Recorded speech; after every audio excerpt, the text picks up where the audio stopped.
And so here is my stalker coming out.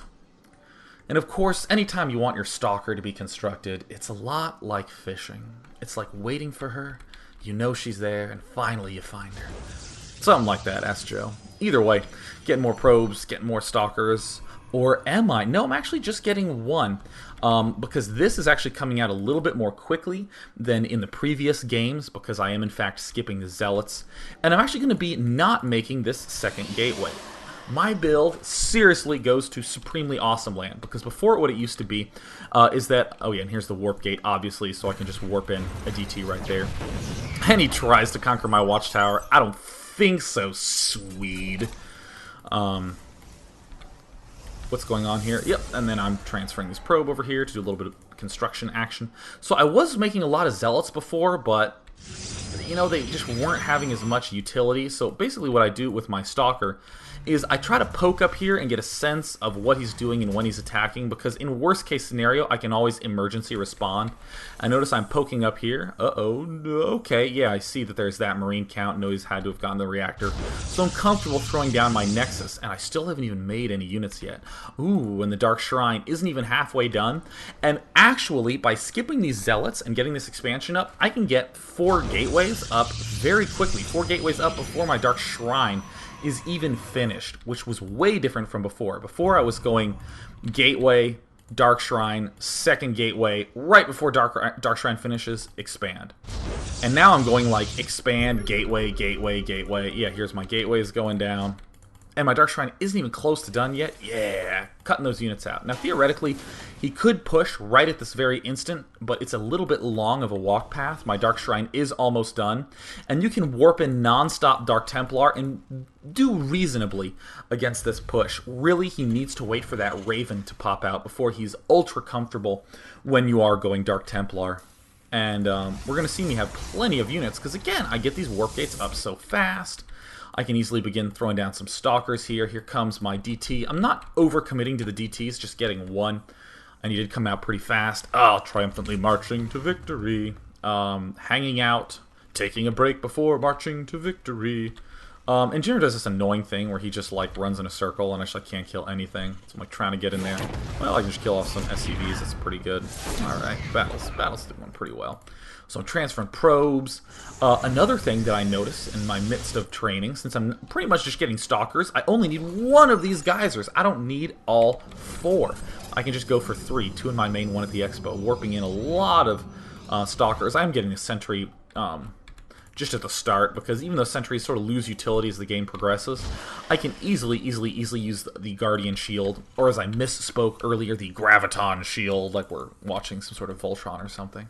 The Guardian Shield is going to be incredibly great against these Marines that do 6 damage normally, drops it down to 4, feeling fancy. And look at this food count. Oh, feeling pretty good. He hasn't even gotten his expansion up yet.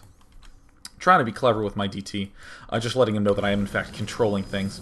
And again, I'm getting this robotics facility because I don't want to be too blind with the way I'm trying to deal with what he's doing. I know he's getting something along the lines of each of these 3 buildings, because I did get a Dark Templar up there, but I want to make sure he's not transitioning to Medic Marine, so I'm going to be getting a robotics facility.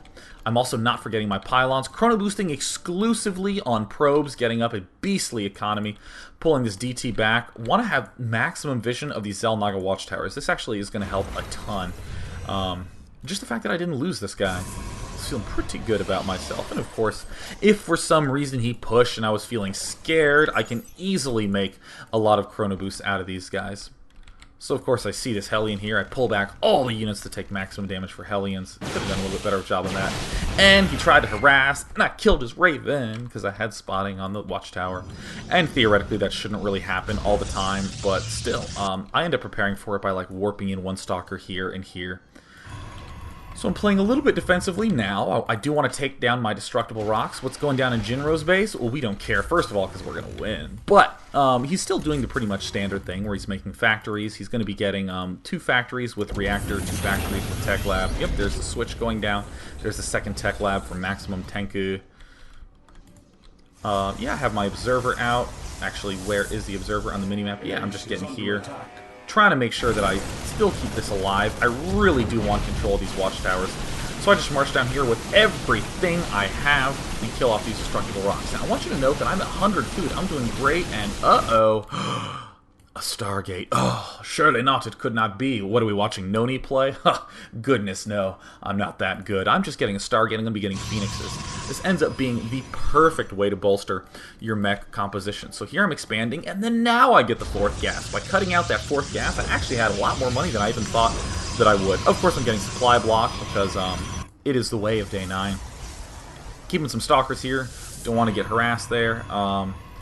Would like to see me make more stalkers up here earlier, but you know, I have a good hotkey setup. This is actually hotkeyed as 6, so I was trying to hit it on the keyboard, but it wouldn't let me. So I still only have 4 warp gates, but I'm coming over here to this Stargate, and I'm going to be chrono boosting it regularly. Just getting a lot of Phoenixes out. Going to the unit counting station. He only has 3 tanks. They're well positioned. I try to poke up here. I'm feeling super overconfident, so I'm getting really, really aggro up in his face. Trying to poke around here, gonna try to kill this off, but pretty normal looking stuff. Thanks to this observer, I can sort of wiggle around here. Yeah, having good spotting, actually feeling focused.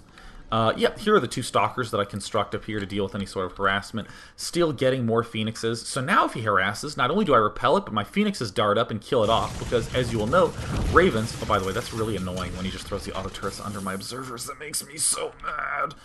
So his Ravens are light, so my Phoenixes do outrageous amounts of damage. Still warping in Stalkers. Still feeling good about my Stalkers. So here my gold's finished. I am X-fer-ing. I'm still keeping a significant food lead. I mean, look at this. I'm like 40 food ahead. And then here comes the very typical technique that he's going to do on this map. He's going to abuse this sweet spot. This is the sweet, juicy position to be in. Right here is where he wants to go. So again, he's doing this great wall off at the front. Would like depots there, but you know, he's played really well for like 9 games in a row. So you know, give me one, for God's sake. Ah, sneaking out with my observer. I don't think so. I do not think so. But either way, he's slowly building up these tank forces. I'm getting increasingly close to max. And now I can begin adding on more gateways. And one thing to note, because this is something that I need to start doing a lot more, because warp gates warp in wherever the hell you want, I really need to start doing more stuff like this. Building warp gates behind my minerals and blocking off my minerals to protect me from Hellions.